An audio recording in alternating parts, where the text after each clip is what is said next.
Hey, what's up guys? We're gonna do a 2021 What's in the Bag. And you might be noticing behind me, we've got a big upgrade because last year during lockdown, had to do my What's in the Bag from home. It is what it is. You know, we were all locked down. But today, we're at Golficity HQ and we've got our brand new OptiShot Vision Simulator right behind me.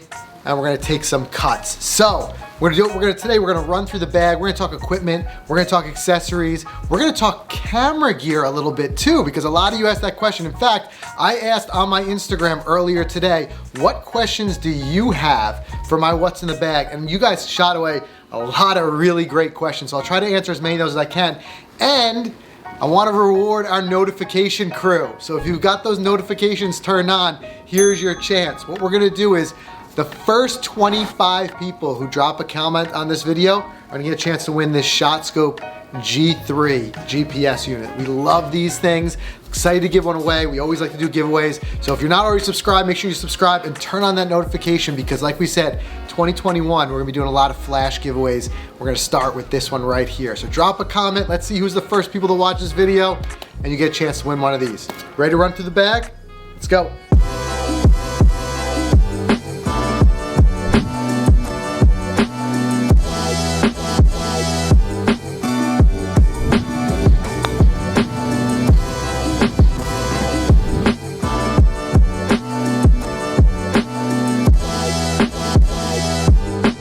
All right, so there have been some changes since 2020. So let's gonna run through those. And actually the best way to kick it off, we're jumping right into you guys' questions.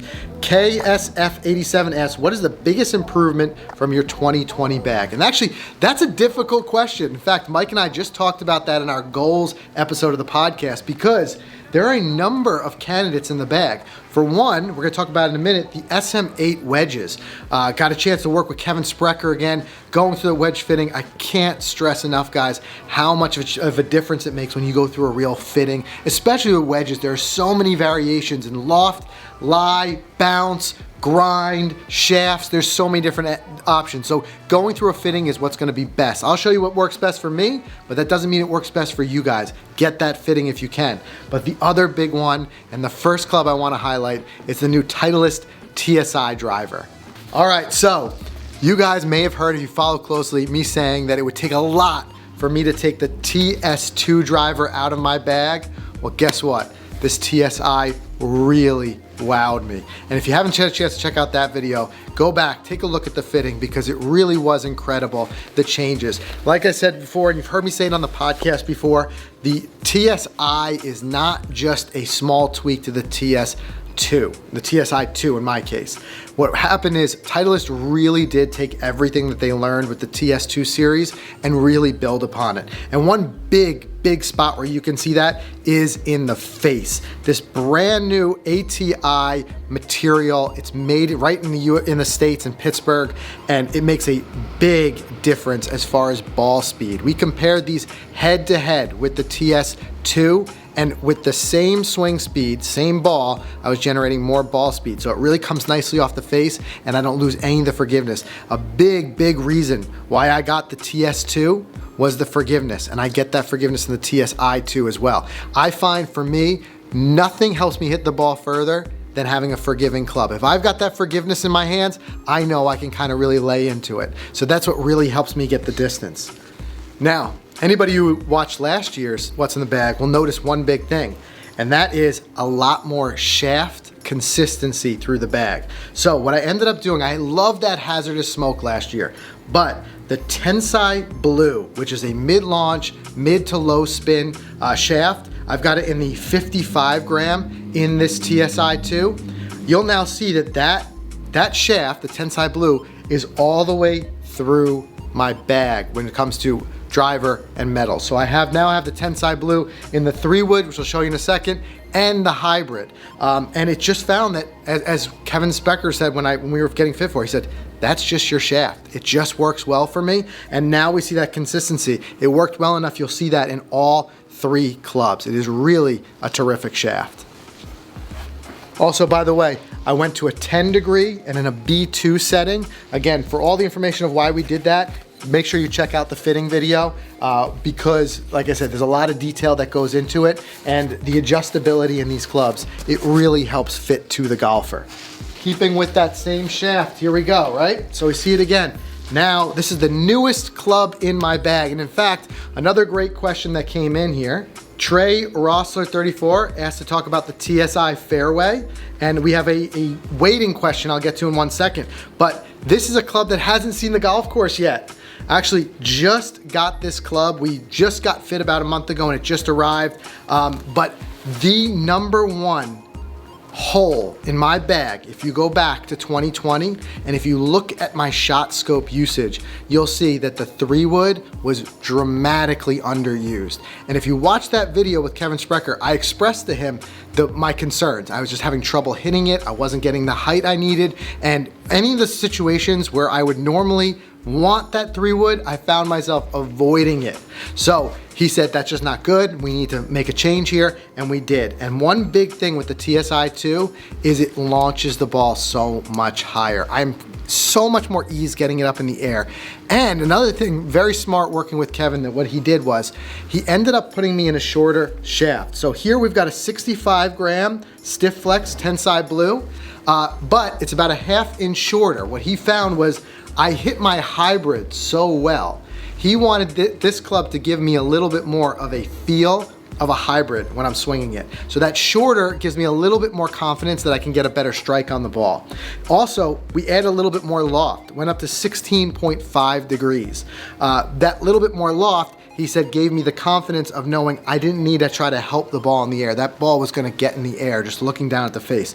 But that combined with the weighting and these center of gravity and everything on the TSI 2, the ball just gets in the air easier, and that's what I like. Make it easy. The hybrid is the other side of the spectrum. It is a club I use often. I use it in a lot of scenarios, and I really have confidence in it. However, this is still the same hybrid from last year. So the 818 H1 19 degree hybrid. Love this club, but it is an opportunity to improve. So hopefully sometime early this spring, we'll be going back and getting fit the new TSI hybrids, which I believe are coming out soon, and in which case that'll complete that set. So before I dive really quickly into the irons, another great question came in from Peter McCann. He asked, how do you decide what to take out? And largely, it goes into things like which clubs I'm confident hitting, which ones I'm not, and what gaps I need to fill. The biggest change I made to the overall structure of the bag was when I put that hybrid in. I always liked hitting my 3-iron, but as we worked through it and working through the fitting with Kevin, he said, look, we can get you everything that 3-iron can do, plus a little bit more versatility if we're willing to put the hybrid in the bag. So it's decisions like that are often what lead to changes. But one thing I'll mention here, something that hasn't changed since the 2020 what's in the bag, are the irons. So I won't go into too much detail on these. You guys can check out that video for more information. But what I ended up going with is a mixed bag of the T200 and T300 clubs. Absolutely love these. Again, very similar to what we saw with the TS driver and the TSI, where that next kind of iteration, we saw really nice improvements. Same thing here, going from the AP3 irons to the T-Series irons, tighter dispersion, a little bit more distance. I did like, though, that it's the same lofts on these, so I didn't need to re-gap my wedges, which I'll talk about in a second. But one big thing is, this is the first time, and I mentioned this in my last video, first time that I ended up mixing the bag. So the T300s, which are the most forgiving in the T-Series line, I ended up putting the 4 and 5 iron, where you need more forgiveness. The clubs that are a little bit tougher to hit, that's where we went to the T300. Then the T200 for the 6 iron down to the pitching wedge. This allows me to work the ball a little bit more, a little bit less forgiving than the T300s, but still overall very forgiving clubs, which is something for myself, an 11 handicap golfer, I need. I need that forgiveness from time to time. But I get plenty of distance. They feel great. I ended up through the bag with the Project X LZ. These are the 115 gram shafts. So You may ask, why such a heavy shaft? A big part of that in my fitting was that the heavier weight allowed me to feel the club face better. When we experimented going lighter, what I saw was my dispersion go way up. And Kevin said, look, the reason for that is that you're having trouble feeling where that face is. So we went up in a little bit of weight. I could feel the club better, and it's been terrific for me. So 115 gram shafts all the way down. A number of you in the questions that asked about the weighting. So 115 gram shafts. Love these shafts, love this shaft and iron combo. Again, for more on that, go back and check out last year's because I went in more detail on the T series. They are terrific irons. All right, and real quick, before we dive into wedges, I want to talk really quickly about the bag, because there we had another change. I ended up going with the Titleist Players 4 Carbon, which is a very lightweight bag, which I like, and I just dig the black and the gray. I think it looks so great with this setup, I just couldn't pass it up. So when Titleist sent me one of these my way, the red and the black bag just kind of went into storage, and this puppy's been out with me. One thing I will say, it doesn't have as many pockets, which we'll go through in a second because I want to talk about camera gear. So I had to make some adjustments for that, but just love this bag. I love this stand bag. It looks great. It's super light. It's been my go-to all season. All right, let's talk wedges. So we had our chance, like I said, to get to a full wedge fitting again with Kevin Sprecher. And again, once again, impressed with the advances of the SM8s. More forgiving than the SM7s I found them to be. I'm able to put more spin on the ball, just terrific clubs. And the good part about it was I didn't need to make any real changes with regards to gapping and the loft. So again, the T-Series irons are lofted the same as the AP3s. So your pitching wedge is a 43 degree. So I kept my 48 degree in the bag. Then I have my 52 and my 60. What I did make changes in is the grind and the bounce. So first time I ever had a K grind in the bag, and again, made a huge difference for me. This again was, we had go back to that question of how do you know when to make changes? Look at which clubs you're underusing. I was avoiding my old 60 degree a lot because I was catching it thin and it was just causing too many shots that were costing me strokes. Working with Kevin on that, changing to the K grind gives me a lot more confidence on those tight lies. I'm just able to get the ball through the ball better. I'm using the 60 degree a lot more. I look at my shot scope usage and I've seen the 60 degree usage has gone way up, which is terrific. And we had a little bit of fun, of course, stamping them. Try to keep that white and black theme all the way throughout. And of course, we did our contest earlier this year where we had you guys submit your stamping, and you guys all did a tremendous job. It was incredible. It was hard to pick a winner for that one, but that one was a lot of fun. So again, with the SM8s, going with a 48, 52, 60, talking distances, the 48 is my around 115 club. The 52 is my 100-yard club. And then a full swing 60 is about a 70-yard shot. And then I go between the 52 and the 60 for chipping around the green, depending if I need to get the ball up in the air. 60 though, I will say, is my greenside bunker go-to club, 100%. All right, last but not least, before we get into some of the accessories and some of the other fun stuff in the bag, let's talk about putter. Again, something that has not changed for quite a few seasons now. The Bettinaradi BB1 LN putter, which I was fit for.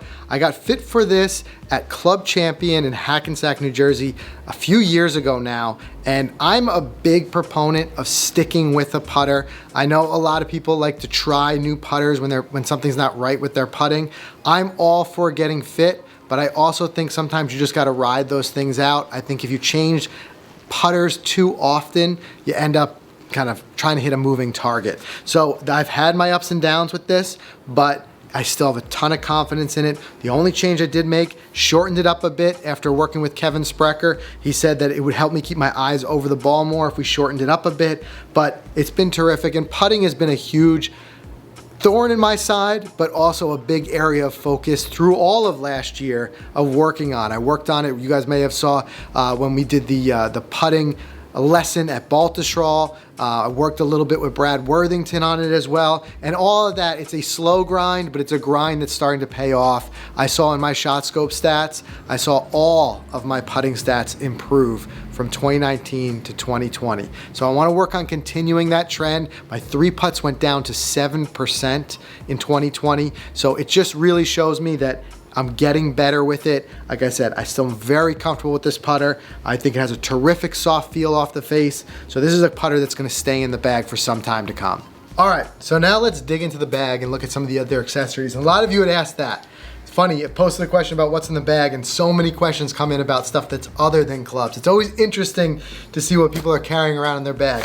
One thing I will say is I have streamlined it down quite a bit. I used to carry a lot of different things. One big reason why I went with this smaller bag too is to force myself to carry a little bit less around and just streamline what I have in there. But we'll run through a couple of different things. First, obviously, one of the most important things for me is my shot scope V3. Now, guys, this was one of the biggest changes for 2020 for us. Coming from the V2 to the V3, it's amazing the advances that they've made. The V2, I will say, is still a terrific product. And as of when I last checked, you could get a steal on them on the ShotScope website. I think it was like 99 bucks.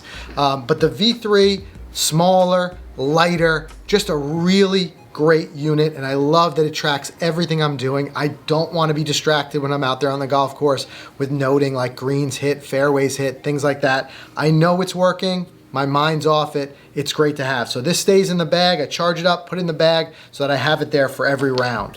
Other things that I have in the bag, my go-to gloves right now, FootJoy StaSof, just great soft glove. No, I feel like I'm making a really good connection with the club.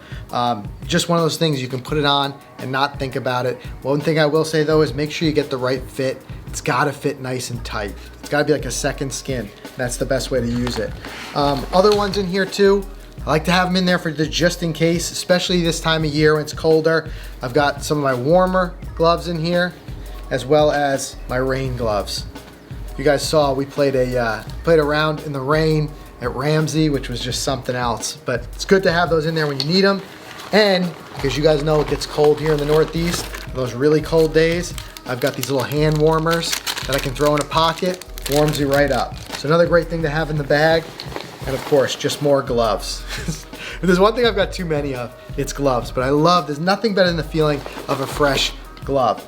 Another big one to talk about is the balls, of course. So you're gonna be seeing a lot more about this very soon, but the new 2021 Pro V1 and Pro V1X. So here it is, unmarked box. I got to finish out the last month of the season playing with these, but again, won't go over too much detail because we've got some big news and hint, a big giveaway on the channel with these as well. But I'm gonna be playing the 2021 Pro V1, just a terrific ball, and with the new version, a great ball just got better. So it's really something that I look forward to gaming in 2021. Okay, just a couple more quick things. These are stuff that again hasn't changed from last year, but I like the really tall tees. I like to tee it up really high with my driver. So I look for this blue line and make sure I'm teeing it above the ground there.